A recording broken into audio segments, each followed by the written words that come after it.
इस कहानी की शुरुआत में हमें न्यूयॉर्क के एक आलीशान पेट हाउस में मिस्टर पीबॉडी को दिखाया जाता है। वैसे तो मिस्टर पीबॉडी एक डॉग होते हैं, लेकिन ये दिमाग से बहुत तेज होते हैं। और जब मिस्टर पीबॉडी छोटे थे तो डॉग्स वाले कोई भी काम नहीं करते थे, जैसे कि अपनी बॉडी को चाटना और बच्चों के द्वारा फेंकी गई चीजों को लाना, जिसकी वजह से धीरे धीरे डॉग एडॉप्शन सेंटर से सभी डॉग्स को एडॉप्ट कर लिया गया। लेकिन मिस्टर पीबॉडी को किसी ने एडॉप्ट नहीं किया। इसके बाद मिस्टर पीबॉडी ने खुद पर काम करना शुरू किया और उन्होंने ग्रेजुएशन के साथ ही कई अन्य क्षेत्र में भी महारत हासिल की और इंसानों की भलाई के लिए कई आविष्कार किए। इसके बाद मिस्टर पीबॉडी ने एक इंसानी बच्चे को गोद लिया, जिसका नाम उन्होंने शर्मन रखा। मिस्टर पीबॉडी शर्मन को एक जीनियस बच्चा बनाना चाहते हैं। इसके लिए उन्होंने एक टाइम मशीन का आविष्कार किया, जिसकी मदद से वो शर्मन को इतिहास में हुई बड़ी घटनाओं के समय में लेकर जाते हैं और शर्मन को उन घटनाओं के बारे में समझाने की कोशिश करते हैं। फिर दिखाया जाता है कि आज मिस्टर पीबॉडी शर्मन को टाइम मशीन की सहायता से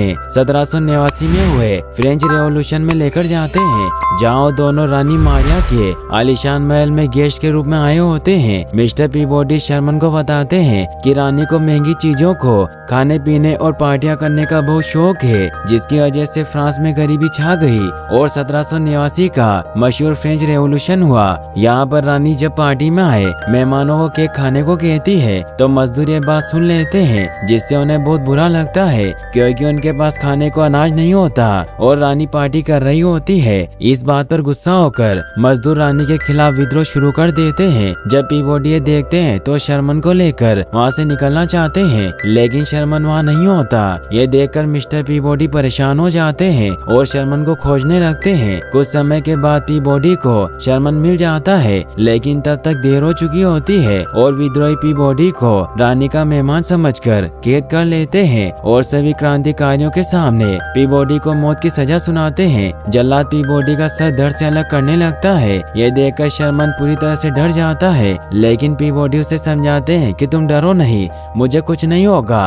और पीबॉडी अपने तेज दिमाग का इस्तेमाल करके शर्मन को लेकर वहाँ से निकल जाते हैं। अब पीबॉडी शर्मन को लेकर गटर के रास्ते अपनी टाइम मशीन की तरफ बढ़ रहे होते हैं, ताकि अपनी टाइम मशीन में बैठकर वहाँ से निकल सके। लेकिन तभी वहाँ पर विद्रोहियों का मेयर अपने सैनिकों के साथ आ जाता है और पीबॉडी और शर्मन को चारों तरफ से घेर लेता है। लेकिन पीबॉडी बड़ी चालाकी से मेयर की तलवार उसे छीन लेता है। इसके बाद मेयर और पीबॉडी के बीच में फाइट होना शुरू हो जाती है, लेकिन मेयर पीबॉडी के सामने ज्यादा देर तक नहीं टिक पाता और पीबॉडी मेयर को घायल करके गटर में पानी का दरवाजा खोल देते हैं, जिससे पूरे गटर में पानी भरने लगता है और पीबॉडी शर्मन को लेकर वहाँ से निकल जाते हैं। इसके बाद पीबॉडी शर्मन को फ्रेंच रेवोल्यूशन के बारे में समझाते हुए टाइम मशीन के पास आ जाते हैं और टाइम मशीन में बैठकर वो दोनों अपने रियल टाइम लाइन में वापस आने लगते हैं। यहाँ पर शर्मन पीबॉडी से पूछता है कि हम कल कहाँ जाने वाले हैं। इस पर पीबॉडी शर्मन को बताते हैं कि हम कल कहीं नहीं जाएंगे, क्योंकि कल तुम्हारे स्कूल का फर्स्ट डे है।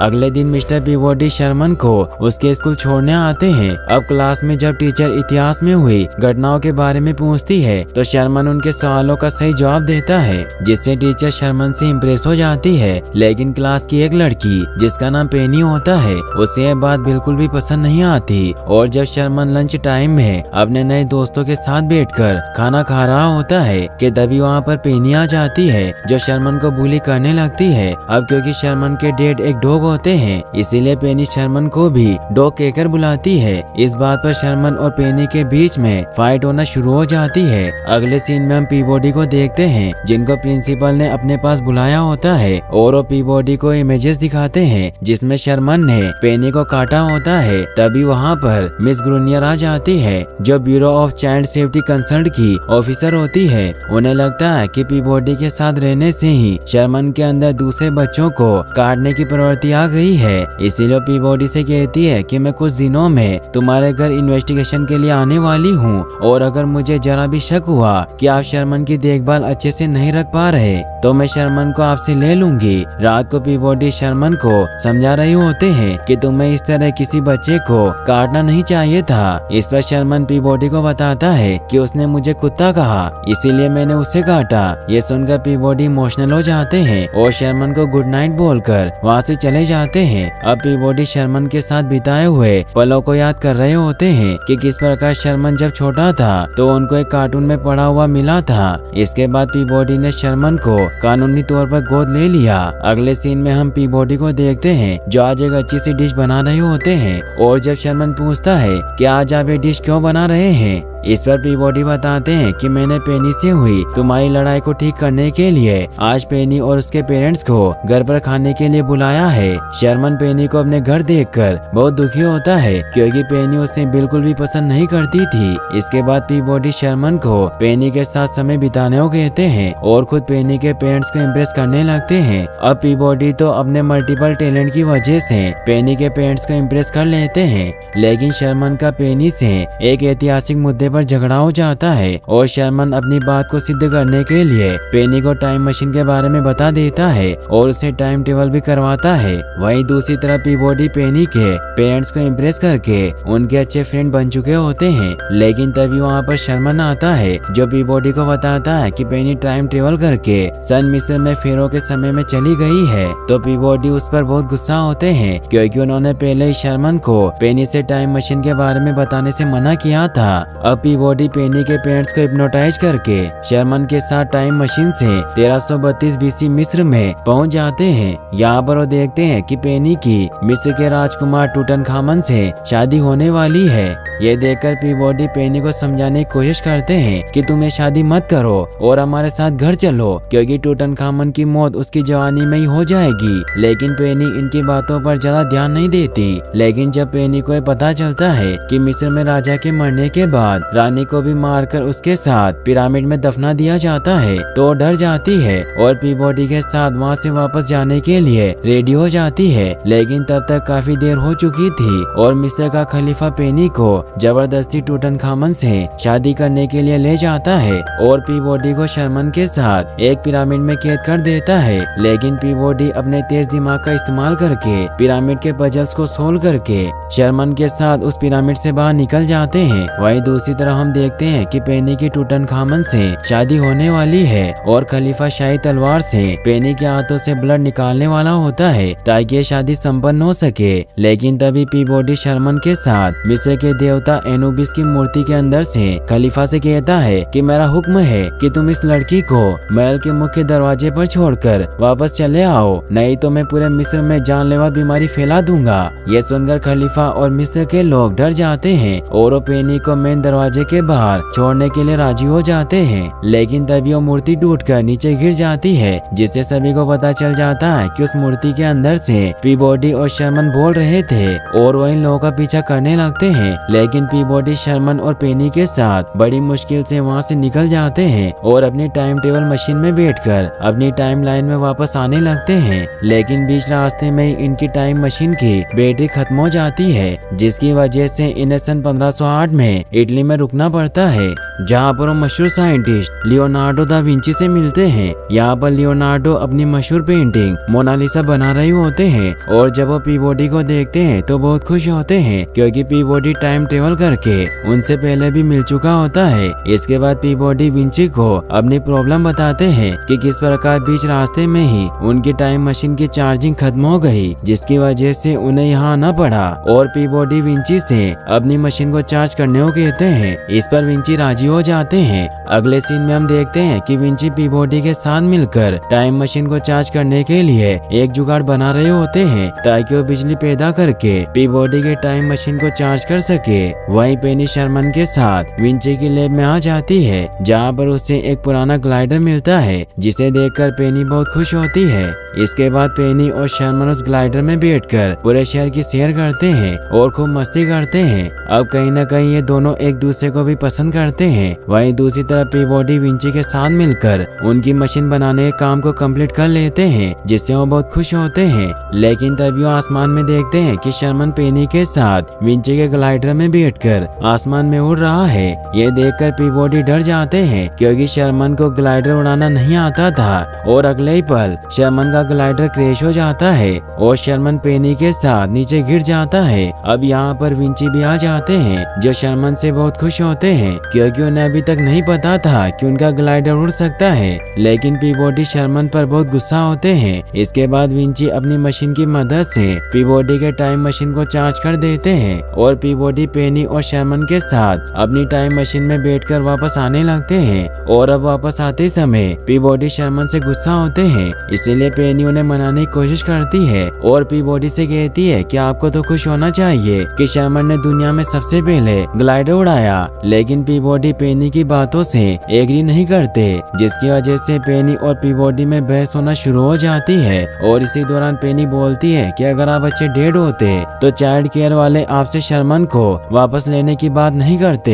यह सुनकर शर्मन हैरान हो जाता है और पीबॉडी से पूछता है कि क्या कोई मुझे आपसे अलग करना चाहता है। इस पर पीबॉडी शर्मन से कहते हैं कि तुम चिंता मत करो, मैं ऐसा कभी भी नहीं होने दूंगा। तभी इनके सामने ब्लैक होल आ जाता है, जिसकी वजह से टाइम मशीन उसमें समाने लगती है। ये देखकर पीबॉडी परेशान होते हैं और इसी में शर्मन पीबॉडी से सवाल पर सवाल किए जा रहा होता है, जिससे परेशान होकर पीबॉडी शर्मन को डांट देते हैं और शर्मन गुस्सा होकर बैठ जाता है। अब पीबॉडी अपनी टाइम मशीन की पूरी पावर का इस्तेमाल करके उस ब्लैक होल से तो बच जाते हैं। लेकिन इसी दौरान ये लोग 1184 बीसी में ट्राई शहर के ऐतिहासिक युद्ध के समय में पहुंच गए होते हैं। लेकिन क्रैश होने की वजह से टाइम मशीन ऑफ हो गई थी, इसीलिए जब पीबॉडी टाइम मशीन को वापस से ऑन करते हैं तो वो देखते हैं कि शर्मन वहाँ से जा चुका है, जिससे वो बहुत परेशान हो जाते हैं क्योंकि अभी वहाँ इतिहास की सबसे खूंखार जंग स्टार्ट होने वाली थी। वही शर्मन पीबॉडी से गुस्सा होकर ट्राई की सेना के साथ मिलकर शहर पर हमला करने की तैयारी कर रहा होता है। तभी पीबॉडी पेनी के साथ वहां पर आ जाते हैं, जो शर्मन को समझाते हैं कि युद्ध लड़ना उसके बस की बात नहीं। लेकिन शर्मन पीबॉडी की बात नहीं मानता और ट्राई के साथ शहर पर हमला करने के लिए निकल पड़ता है। लेकिन जल्दी उसे अपनी गलती का एहसास हो जाता है कि उसने युद्ध भूमि में आकर बहुत बड़ी गलती कर दी है। अब इससे पहले कि सिपाही शर्मन को मारता, वहाँ पर पीबॉडी आ जाते हैं जो शर्मन को बचाकर वहाँ से निकल जाते हैं। लेकिन दूसरी तरफ पेनी ट्राई की खुफिया गाड़ी में फंसी होती है और वो गाड़ी तेजी से खाई की तरफ जा रही होती है। ये देखकर पीबॉडी शर्मन के साथ एक घोड़े पर बैठकर उस गाड़ी का पीछा करने लगते हैं और अपने तेज दिमाग का इस्तेमाल करके पीबॉडी उस गाड़ी को खाई में गिरने से बचा लेते हैं और इस प्रकार पेनी की जान भी बच जाती है। लेकिन जब पेनी उस गाड़ी से बाहर आने लगती है तो उसका कपड़ा गाड़ी के कील में फंस जाता है। यह देखकर शर्मन बिना कुछ सोचे समझे पेनी की मदद करने के लिए गाड़ी के अंदर चला जाता है और अगले ही पल वो दोनों गाड़ी के साथ ही खाई में गिरने लगते हैं। लेकिन मिस्टर पीबॉडी अपनी जान पर खेलकर उन्हें खाई में गिरने से बचा लेते हैं। लेकिन इसी दौरान वो खुद खाई में गिर जाते हैं। यह देखकर शर्मन बहुत दुखी होता है क्योंकि पीबॉडी अब इस दुनिया में नहीं रहे थे। इसके बाद शर्मन को एक आइडिया आता है कि अगर वो यहाँ आने से पहले वाली टाइमलाइन में अपने घर जाए तो वहाँ पर उसे पीबॉडी मिल जाएंगे और साथ में वहाँ पर शर्मन का भविष्य का रूप भी होगा। यह सुनकर पेनी शर्मन को ऐसा करने से मना कर देती है, लेकिन शर्मन के पास इसके अलावा और कोई रास्ता नहीं होता, इसलिए शर्मन को उस टाइमलाइन में जाना पड़ता है। अब शर्मन पेनी के साथ उस समय में पहुँच जाता है जब मिस्टर पीबॉडी पेनी के पेरेंट्स को इम्प्रेस करने के लिए उन्हें अपने हाथों से बना जूस पिला रहे थे।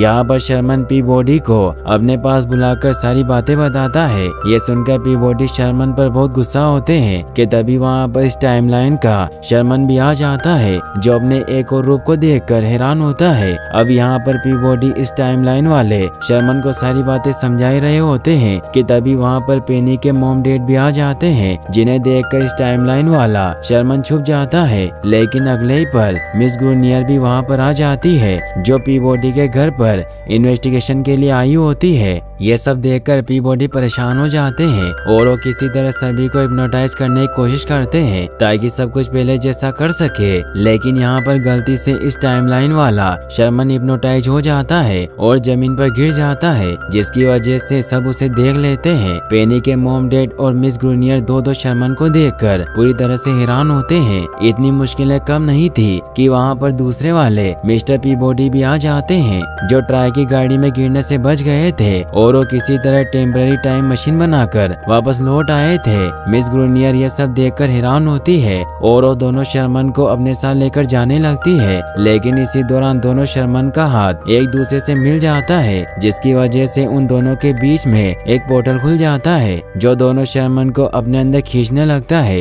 ये देखकर दोनों पीबॉडी दोनों शर्मन को पकड़कर अपोजिट डायरेक्शन में खींचने लगते हैं, लेकिन इसका कोई फायदा नहीं होता और दोनों पीबॉडी दोनों शर्मन के साथ पोर्टल के अंदर चले जाते हैं, जिससे एक तेज रोशनी होती है और अगले पल हम देखते हैं कि वहाँ पर सिर्फ इस टाइमलाइन वाले पीबॉडी और शर्मन ही होते हैं, क्योंकि उनके वक्त के साथ की गई छेड़खानी की वजह से उसके पुराने रूप उनके अंदर ही समा गए थे। ये सब देखकर मिस ग्रूनियर और भी गुस्सा हो जाती है और शर्मन को लेकर वहाँ से जाने लगती है। ये देखकर पीबॉडी को बहुत गुस्सा आता है और वो ग्रूनियर के हाथों पर काटकर शर्मन को आजाद करा देता है और पेनी और शर्मन के साथ टाइम मशीन की तरफ जाने लगता है ताकि सही समय में जाकर वो सब कुछ ठीक कर सके। अब पीबॉडी शर्मन और पेनी के साथ टाइम मशीन में बैठकर वहाँ से निकल जाता है और मिस ग्रूनियर पुलिस ऑफिसर्स के साथ उन्हें देखती रह जाती है। लेकिन टाइमलाइन में आई गड़बड़ी की वजह से टाइमलाइन पोर्टल बीच में टूट जाता है और मिस्टर पीबॉडी की टाइम मशीन शहर में ही रुक जाती है। अब टाइम ट्रेवल पोर्टल में से वो सभी लोग इनकी दुनिया में आने लगते हैं जिनसे कभी मिस्टर पीबॉडी मिले थे और वो पूरे शहर में तबाही मचाना शुरू कर देते हैं। लेकिन जब वो लोग पीबॉडी की टाइम मशीन को देखते हैं तो उसके पास इकट्ठा हो जाते हैं। अब तक मिसेस ग्रूनियर भी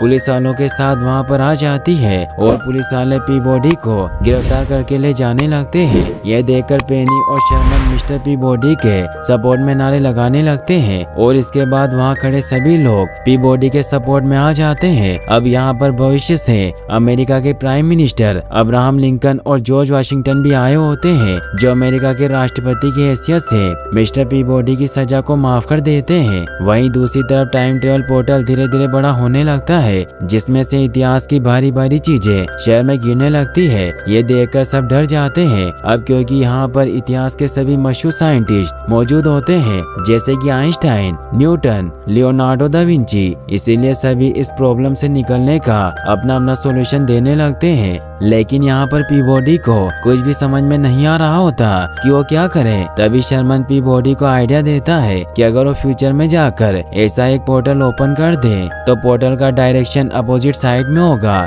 जिससे इतिहास से आए सभी लोग वापस जा सकेंगे। मिस्टर पीबॉडी को शर्मन का आइडिया बहुत पसंद आता है और मिस्टर पीबॉडी शर्मन के साथ टाइम मशीन की मदद से टाइम ट्रेवल करके फ्यूचर में चले जाते हैं और वहाँ पर एक ऐसा ही पोर्टल ओपन कर देते हैं जिससे इस पोर्टल का डायरेक्शन बदल जाता है। इसके बाद इतिहास से आए सभी लोग पोर्टल की मदद से वापस जाने लगते हैं। लेकिन जब ट्राई वापस जाता है तो अपने साथ मिस ग्रूनियर को भी लेकर जाता है। अब सभी के जाने के बाद पोर्टल बंद हो जाता है, लेकिन शर्मन और पीबॉडी वापस नहीं आते। ये देखकर पेनी बहुत दुखी होती है, क्योंकि उसे लगता है कि शर्मन पीबॉडी के साथ ही फ्यूचर में फंस गया। लेकिन अगले ही पल एक जोरदार धमाके के साथ शर्मन पीबॉडी के साथ वापस आ जाता है, जिसे देखकर पेनी बहुत खुश होती है। अगले सीन में हम देखते हैं कि इतिहास से जितने भी लोग मिस्टर पीबॉडी की टाइमलाइन में आए थे, वो लोग जाते समय यहाँ से अपनी जरूरत की कुछ एडवांस चीजें लेकर गए, जिससे वो बहुत खुश थे।